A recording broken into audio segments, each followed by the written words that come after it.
Alright, in this video, we're gonna talk about the topic na napakahirap nga bang i-overcome, and that is consistency. So, pag-usapan natin bakit ito mahirap and ano nga ba yung mga pwede natin gawin. B. So, to all of my realest friends and most genuine friends out there na nanonood dito, grabe, I'm so glad you're here kasi alam ko naman na medyo nakaka-cringe manood ng mga videos ng mga kakilala talaga natin personally. So, thank you. Na-appreciate ko naman.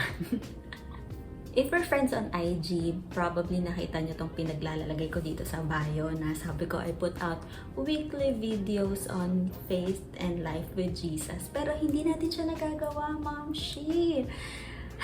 Ayan, ito talaga, i-discuss natin yan kung bakit nga ba ang hirap ng consistency. So, eto na. Bakit nga ba mahalaga na pag-usapan natin to, no?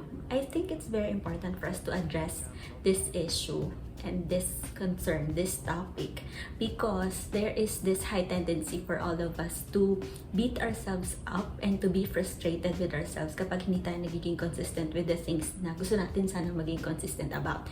Marami itong mga bagay na to. We may want to be consistent with working out, eating healthy food, reading, o kaya researching on something na important sa atin, katulad na lang ng financial related matters, no, personal finance, and spending time with our family, yung mga important people with our lives. There are a lot of things na gusto natin maging consistent about. Kaso, hindi natin nagagawa, Ma'am Shi. So, napakahalaga na i-address natin itong topic na to. Also, consistency is something that it's like unconsciously ina-expect natin sa sarili natin. Tama, no? Parang we really want to be consistent and we're expecting it from ourselves. Understanding this topic better will help us address yung mga moments na hindi tayo nagiging consistent and we're not being perfect. We're not being perfect at it. So, bakit nga ba mahirap maging consistent? Number one, life happens. Well, we all know na life is not static, na same lang siya everyday. In fact, we all know that the only constant thing on earth is change. So everything is changing every day. It's changing. It's not the same thing every week that we are experiencing every weekend. Iba't iba yung nagiging schedule natin, iba't iba yung nakalagay sa mga calendars natin. So really it goes up and down life. So there's really this need for a person to be consistent. Kung gusto niya maging consistent, there is a need for this person to ride the waves of life, whether it's up or down. Syempre, we can definitely be better at it, pero aminin natin, hindi tayo pwedeng, or hindi natin kahit maging perfect at it every single day. Also, kaya mahirap siguro maging consistent sa isang bagay is because it's showing us the level of commitment that we have dun sa bagay na yon.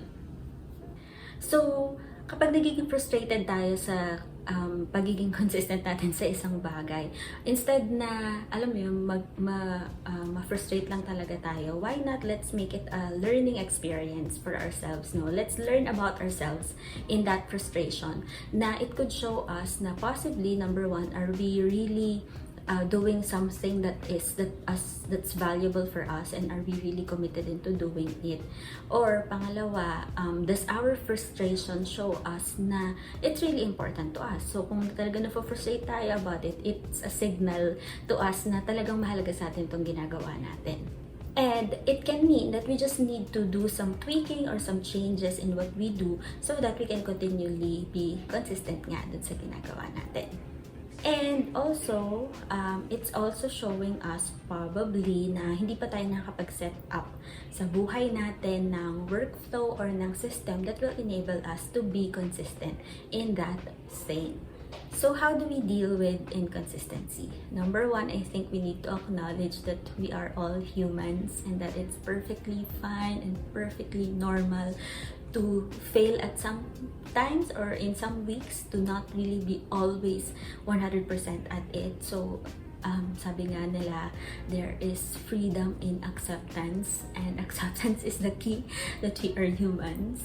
Number two, we can definitely assess yung level ng value nung bagay na gusto nating maging consistent at. So if it's really very important for us, there will be a need for the third thing to do. Pero kung hindi tayo nagiging consistent dun sa bagay na yon, it may be revealing to us na hindi talaga yon masyadong importante sa atin. So what if we just let it go and let it pass and move on to other more important things para hindi na tayo ma-burden ng bagay na yon. And pangatlo, kung talagang na-realize natin that this thing is very important to us, we may then need to set up some activities or some workflows in our lives, like putting it in our calendar or in our schedule, the thing that will help us or yung time that will help us to be consistent in that thing. It can be like setting up an alarm for it para ma-remind tayo every day or every week na kailangan siyang gawin, or also put it in your schedule for that day or for that week, o kaya naman doing it in a regular time in that week para every week mararamind ka na yun yung gagawin mo, or also breaking it down into smaller tasks na pwede mong unti-untiin throughout the week. So we're really just after value-based consistency here, meaning yung bang magiging consistent tayo dun sa mga bagay na we really value in our lives. So kung hindi talaga natin binavalue yung bagay na yun, tanggapin lang natin and move on. Pero kung we really value that thing, I believe there will be that eagerness and that desire in us to set up something, some workflow, some system that will enable us to be consistent at it, slowly but surely. And ito, I'm curious about this. What does being frustrated about inconsistency tell us? I think it tells us na tayong mga humans, we are inconsistent. Like, there is really no perfection here.